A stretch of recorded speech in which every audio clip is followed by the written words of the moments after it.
Hoje nosso tema é hipertensão arterial. E quem está conosco hoje é o Dr. Djalma Silva Júnior.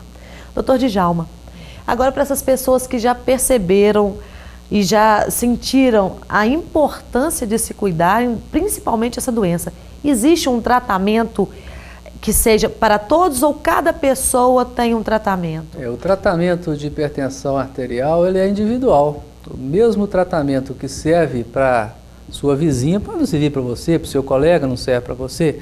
Ele é individualizado. O médico leva em consideração uma série de coisas antes de dar um medicamento para uma pessoa, inclusive até as doenças que ele tem associadas à hipertensão arterial. Então, algumas pessoas usam determinados medicamentos que não podem ser usadas em outras em função das comorbidades que elas têm. Do histórico dela, né?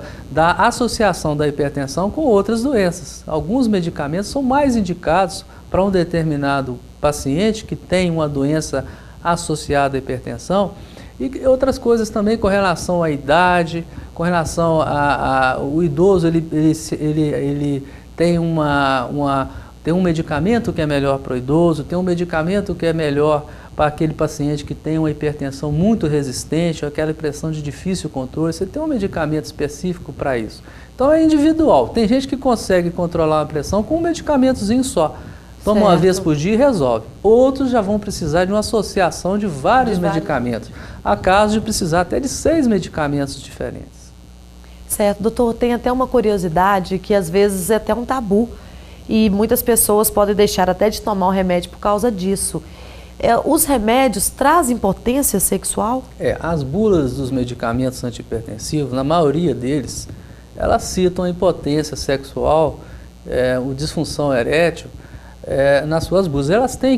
O medicamento tem que constar isso em bula, mas se você vê a incidência que isso acontece, é muito pequena para você não usar esse tipo de medicamento. Então as pessoas quando começam a usar o medicamento, às vezes tem aquele medo da impotência, né? Às vezes até um medo que pela porcentagem de pacientes que são acometidos, que deveriam ser acometidos, é até irracional.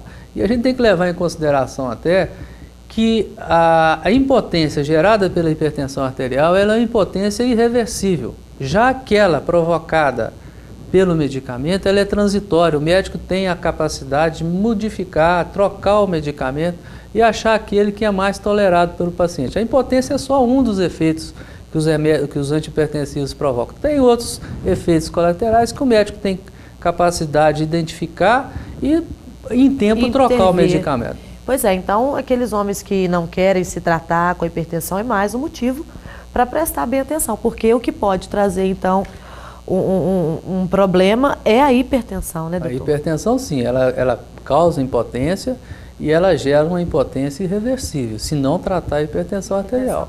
Tem uma pergunta do povo na rua, vamos dar uma olhadinha. O sal marítimo e o sal light são benéficos para a saúde do hipertenso? Bom, o sal marinho, ele não tem nenhum benefício, ele não é nada diferente do sal mineral que é extraído das minas, é a mesma coisa. O malefício dele é o mesmo do sal mineral. O sal light é uma associação do cloreto de potássio com cloreto de sódio. Ele é uma opção para o paciente hipertenso, porém, nem todos podem usar o sal light. O sal light tem potássio. Alguns pacientes hipertensos, eles são também renais crônicos. E o potássio no renal crônico ele não é eliminado da mesma maneira que o paciente não hipertenso. Ele fica retido no sangue e faz mal para o coração. Então, nem todo mundo deve usar o sal light. E outra coisa também, em função do sabor desse sal, as pessoas tendem a colocar mais o sal light na refeição. Então, colocando mais, a quantidade de sal também, de sódio, vai ser grande, né? E a gente dizendo assim, tá, o sal é o maior vilão da hipertensão. Quais as outras coisas a gente deve observar? Porque às vezes a pessoa acha que é o sal só do almoço, do jantar, e a gente encontra esse problema aí em vários outros alimentos. Quais que a gente deve ficar atento? Porque, por exemplo, as crianças gostam muito daqueles salgadinhos. Algumas escolas já não permitem mais a venda desses alimentos nos restaurantes. Mas como que a gente pode estar driblando isso? Porque ainda a indústria né, não tomou essa atitude? Ou já tem alguma lei que vem exigindo isso? O sal a gente sabe que é o grande vilão do tratamento do hipertenso. E a indústria alimentícia, ela está sendo, a partir desse ano, em função de ações do Ministério da Saúde, junto à indústria alimentícia, eles estão tendo um compromisso, por lei, de diminuir a quantidade de sódio no alimento a cada ano em torno de 30%. Porque 75% do sódio ingerido por nós, ele vem dos produtos industrializados. E o paladar do brasileiro, ele é muito voltado para o sal. O brasileiro não tem o costume de temperar as coisas com alho, com açafrão, com gengibre, com orégano, né? Com esses temperos, né? com a cebola. Então o sal é constante, é alho e sal e mais os produtos industrializados. Então o gosto do brasileiro, ele é muito voltado para o consumo do sal. Então essa indústria ela vai ter que mudar a concentração de sódio nos alimentos. Então até 2014, espera-se que esse grau, essa concentração de sódio no alimento, ele caia bastante. Diminuindo. Certo, a gente aproveitando aí para falar sobre os alimentos, tem umas dicas aí da nutricionista Brunella. Vamos verificar. As doenças cardiovasculares, assim como hipertensão, colesterol, elas estão acometendo tanto crianças, adolescentes, adultos e idosos, né? Então, vale as dicas para a alimentação das doenças cardiovasculares. Uma das primeiras é que a gente evite o consumo de embutidos, que são mortadela, salsicha, né? O uso de condimentos de modo geral, né? Caldo de galinha, caldo de carne.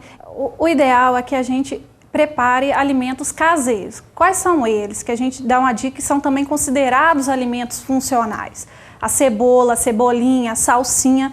Com esses alimentos, a gente consegue preparar um tempero caseiro, aonde que vai estar substituindo o sal, que é um nosso grande vilão na alimentação das pessoas hipertensas e cardiovasculares.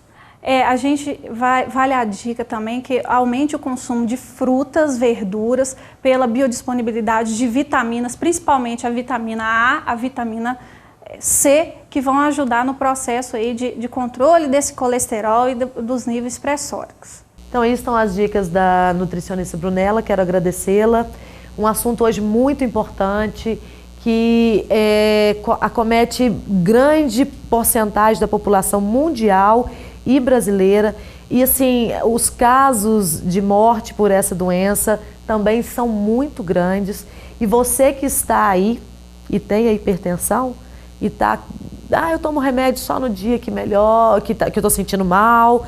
Eu acho assim, né, doutor, tem que prestar bastante atenção nisso, tomar cuidado, porque senão leva à morte. Até esse processo, é um processo muito doloroso, né, e muito sofrido. E aqui eu vou deixar o agradecimento ao doutor Djalma. O nosso tempo foi muito rápido. Eu agradeço, né, a vocês, é isso que a gente precisa, é de um espaço para poder levar essa informação às pessoas, para que elas possam conscientizar do benefício que do valor que em se tratar a hipertensão arterial. Então, gente, por hoje é só. Espero que vocês tenham gostado do nosso assunto e até semana que vem.